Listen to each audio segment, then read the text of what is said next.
ఉమ్మడి ఖమ్మం జిల్లాలో ముగ్గురు మునగాలు ఉన్న యూరియా స్టాక్ పెట్టలేకపోయారు అంటూ కేటీఆర్ ఎద్దేవా చేశారు. ఉమ్మడి ఖమ్మం జిల్లాలో నూతనంగా గెలిచిన బీఆర్ఎస్ సర్పంచ్ సన్మాన సభ ఖమ్మం నగరంలోని తెలంగాణ భవన్లో ఏర్పాటు చేశారు. ఈ సభలో కేటీఆర్ మాట్లాడుతూ బీఆర్ఎస్ పార్టీ హయాంలో సర్పంచ్ ఎన్నికల్లో నిలబడినందుకు కాంగ్రెస్ అభ్యర్థులు దొరకలేదని, ఇదే కాంగ్రెస్ ప్రభుత్వంలో బీఆర్ఎస్ సర్పంచులు గెలిచారంటే కాంగ్రెస్ ప్రభుత్వంపై ఎంత వ్యతిరేకత ఉన్నదో ఆలోచన చేయాలన్నారు. ఉప సర్పంచ్ ఉద్దండి సాహెబ్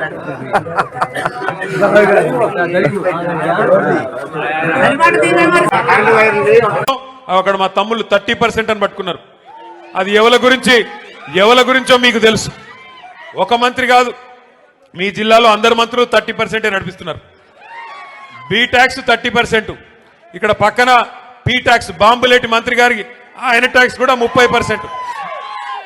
ఏ భూమి ఆయన దగ్గర పోయినా 30% నాకు ఇచ్చేయమని అడుగుతున్నాడు బాంబులేటి గారు.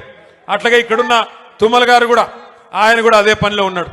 ఎవరికి వాళ్ళు ముగ్గురు ఇవాళ ఏ ఒక్కరు కూడా జిల్లాకి పనికొచ్చే ఒక్క పని కూడా చేయడం లేదు. ముగ్గురు మోసగాళ్ళు, మొనగాళ్ళు కాదు. ఒకటి మాత్రం వాస్తవం, ఈ ముగ్గురు మోసగాళ్ళకి అసలైన నాయకుడు ఎవడా అంటే అలీబాబా పైనున్నాడు.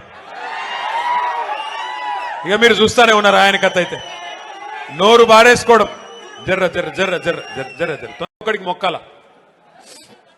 ఒక ఆయన ఉన్నాడు రెవెన్యూ మంత్రి బాంబులేటి, ఇంకా దీపావళికి బాంబులు వెళ్తాయి చూడండి అన్నాడు. 2 దీపావళిలు పోయినాయి, బాంబులు ఎక్కడ వెళ్ళాయో నాకు తెలియదు. ఈయన గారు పోయి మాత్రం అదాని కాళ్ళు పట్టుకొని, మోడీ కాళ్ళు పట్టుకొని, ఆయన ఇంటి మీద ఈడీ రేడ్ అయితే మాత్రం కాళ్ళు పట్టుకొని మీ బీజేపీలో చేరుతాను, దండం పెడతాను, నా మీద కేసు పెట్టకండి అని చెప్పి సిగ్గు లేకుండా బీజేపీకి మోకరిల్లి ఇవాళ కేసు మాఫీ చేయించుకుంటా ఉన్నాడు. ఇక ఇక్కడ ఖమ్మంలో ఇంకో మంత్రి గారు, ఆయన మన కార్పొరేటర్లు ఇల్లు బిజీగా తిరుగుతూ ఉన్నాడు. కార్పొరేటర్ల ఇంటి చుట్టూ తిరుగుతూ ఇవాళ నేను ఇక్కడికి వస్తున్నా అంటే ఒక 3 కార్పొరేటర్లు వేసుకొని పోయి రేవంత్ రెడ్డి కాడ కూర్చోబెట్టిండట.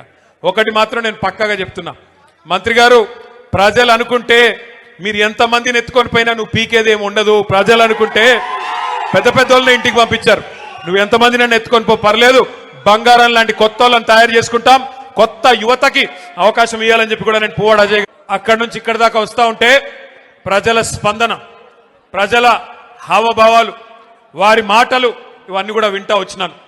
మధ్యలో ఒక దగ్గర కొద్దిసేపు టీ తాగుదామని ఆగినాం. అక్కడ పాలేరు నియోజకవర్గం ఎంటర్ అయిన తర్వాత ఆ టోల్ గేట్కి యువతల కొద్దిసేపు ఆగినాం. ఆగితే 2-3 రైతన్నలు వచ్చారు. వచ్చి వాళ్ళ గోడు చెప్పుకుంటున్నారు పాలేరు వాళ్ళు.